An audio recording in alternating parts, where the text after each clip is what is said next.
আপনি গরু খামার করছেন, কিন্তু আপনার খামারে ৫টি কাজের যে কোনো একটি কাজ আপনি করেন নাই। এইজন্য আপনি লাভের মুখ দেখতেছেন না। অথবা আপনার পাশেই আরেকজন ব্যক্তি গরু খামার করছে, তার ঠিকই লাভ হইতেছে কিন্তু আপনার লাভ হইতেছে না। কি জন্য হইতেছে না? সে কি জন্য লাভ করতেছে, আপনি কি জন্য লাভ করতে পারতেছেন না? ঠিক এরকমই কিছু বাস্তব ভিত্তিক প্রামাণ্য কথা আপনাদের সাথে তুলে ধরব। ভিডিওটা না টেনে সাথেই থাকেন, সুজন এগ্রো চ্যানেলের সাথে থাকেন। কিছু গুরুত্বপূর্ণ কথা আপনাদের সাথে শেয়ার করতে যাচ্ছি। আসসালামু আলাইকুম, স্বাগতম সুজন এগ্রোতে। সুজন এগ্রো দেশি গরুর খামারে আপনাদের প্রতিদিনের নেই আজকেও নতুন একটা টপিক নিয়ে আসতেছি। আজকের টপিকটা হচ্ছে যে সিরিজ দিয়েছি, পর্ব ৩ দেওয়া শেষ। আজকের পর্ব হবে ৪। যদি আপনি গরুর খামার করছেন, আপনি লাভের মুখ দেখতেছেন না, কি জন্য? কোন কাজটা বাদ দিলে আপনি লাভের মুখ কোনোদিন দেখতে পারবেন না? আপনার খামারের বয়স যতই হোক, আপনি সেটা লাভ কিছুই বুঝতে পারবেন না। আর অন্যদিকে আপনার একটা আত্মীয় স্বজন বা বন্ধু বা পাড়া প্রতিবেশী, সেও একটা খামার করে দিব্যি লাভ করে যাচ্ছে, কিন্তু আপনি সেটা করতে পারতেছেন না। তো দর্শক বন্ধুরা, আজকে এরকম কিছু কথা আপনাদের সাথে শেয়ার করব।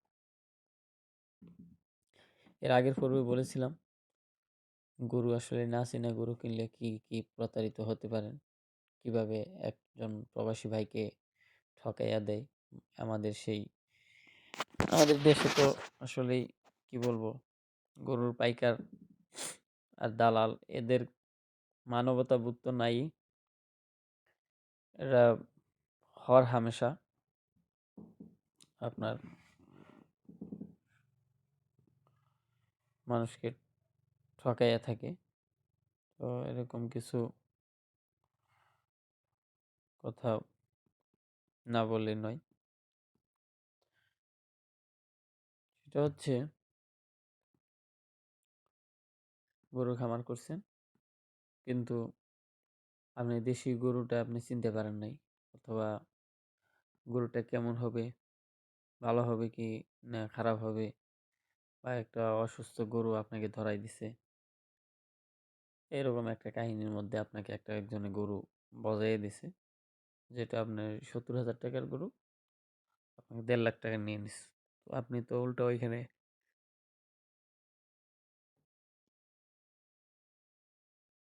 এমনিতেই লস। তাহলে আপনাকে সে বিষয়গুলো খেয়াল রাখতে হবে।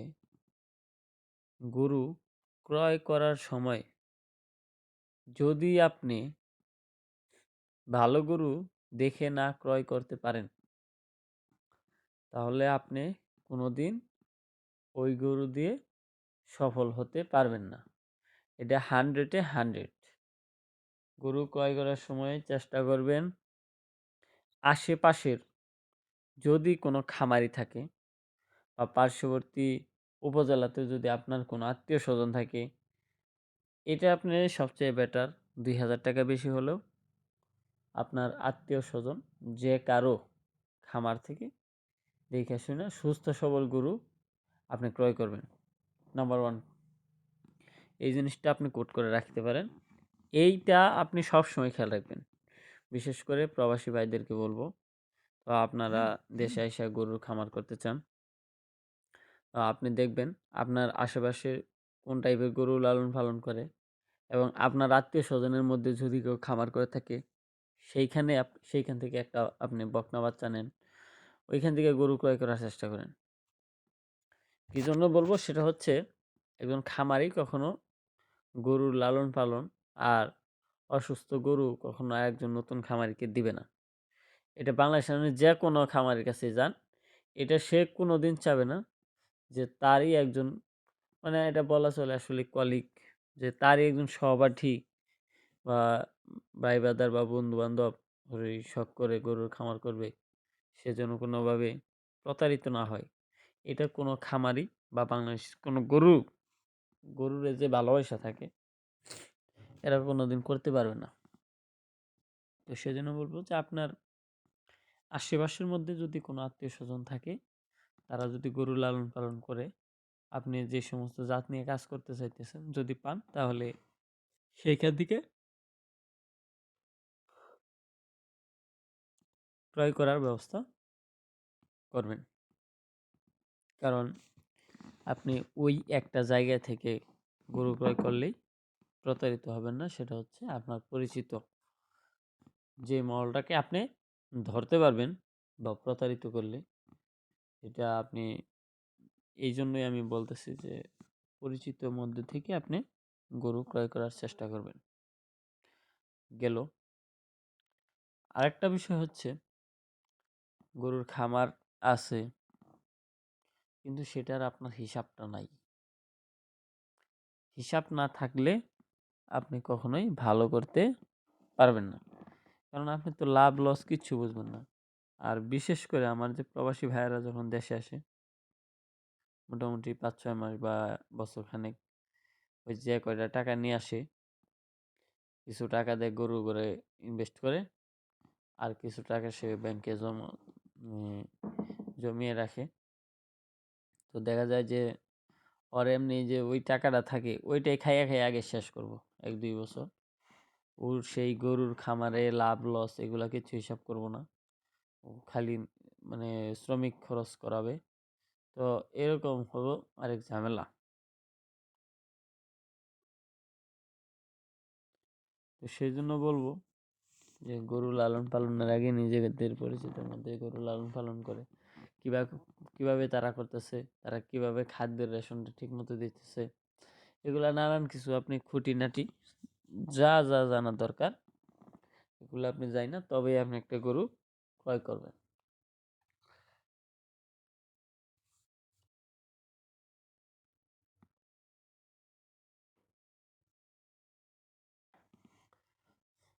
তো নাম্বার 3, সেটা হচ্ছে নতুন নতুন আসে, গরু খামার শুরু করে দেয়, ভ্যাকসিন সম্পর্কে কোনো নাই আইডিয়া, বা আপনার গরু সুস্থ রইল না অসুস্থ রইল এ বিষয়ে কোনো তার ধারণা নাই।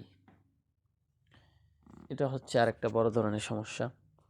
আর নিয়মিত কৃমিনাশক না দিলে তো বলাই লাগে না। তাহলে তো মনে করেন যে গরুর আপনি যতই খাওয়ান, তার স্বাস্থ্য ঠিক থাকবে না, খাবারের রুচি থাকবে না, খাবার ঠিক মতো খাইতে চাবে না, নানান ধরনের সমস্যা আপনি ভুগবেন। তো এই জন্য আপনাকে গরুর খামারে নিয়মিত যখন যেটা আর কি, এটা আপনি ভ্যাকসিন দেওয়ার ব্যবস্থা করবেন। আর ওই দিনকে আমি বলছিলাম, এর আগের যে পর্ব 3 সিরিজ ভিডিওর 3 নম্বর পর্বে আমি বলেছিলাম যে আপনার পার্শ্ববর্তী যে উম, গ্রামটা, যেটা ইউনিয়ন পরিষদের যে একজন স্বাস্থ্য কর্মী আছে, গরুর যেমন এআই এআই আছে, অথবা ওই সরকারি পশু হাসপাতালের সাথে যেভাবে আর কি আছে আপনার, যে লেজু আছে, ওই সমস্ত এআই কর্মীদেরকে দ্বারা আপনি আপনার গরুরে কৃত্রিম প্রজনন করাবেন। কি কি কি কারণে বললাম সেটা হচ্ছে, আপনি যখন একটা কোম্পানির লোকটারে নেবেন, তখন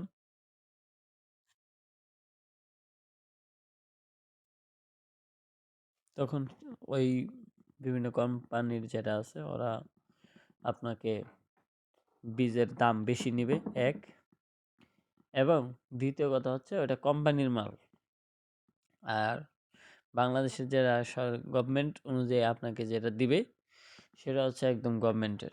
আর এই উম, সরকারি ইয়ের মধ্যে কখনো 2 নাম্বার বীজ, এটা কৃত্রিম প্রজনন নিয়ে আপনার কাজে খাটায় না।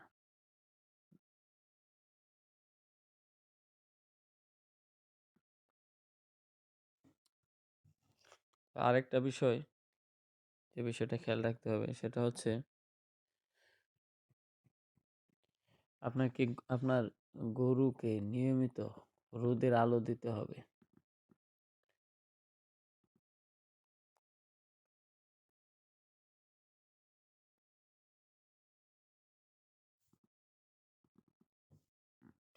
নিয়মিত রোদের ব্যবস্থা করে দিবেন। রোদের ব্যবস্থা করবেন এই কারণেই, গরু প্রাকৃতিক আবহাওয়াতে গরুর স্বাস্থ্য ভালো থাকে এবং গরুর সুস্থতা বজায় থাকে। বিশেষ করে হচ্ছে গরুর যে রুচি, খাবারের রুচি, প্লাস হচ্ছে দেশি যে আপনার ঘাস, এগুলো সমস্ত কিছুর চাহিদা পূরণ হয় যদি আপনি গরুটা বাইরে বের করেন, এবং ভিটামিন ডির অভাব হয় না নিয়মিত আর কি। আপনার গরু হিট আইসা পড়ে।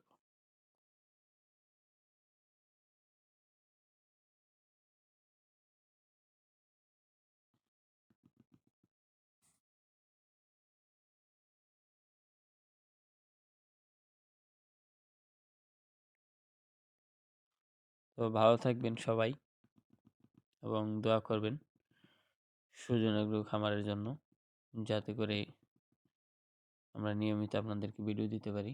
আর যদি কোনো ভাইয়ের বা কারো আমাদের এই দেশি গরুর ভিডিও ভালো লাগে থাকে বা গরু প্রেমী হয়ে থাকেন, গরুর খামার ভবিষ্যতে করবেন, তাহলে লাইভ ভিডিও পেতে এবং রেগুলার নিয়মিত ভিডিও পেতে আমাদের সুজন এগ্রোর সাথে থাকতে পারেন। আপনি যদি গরুপ্রেমী হন অবশ্যই কমেন্ট করবেন, সাবস্ক্রাইব করবেন এবং লাইক করবেন।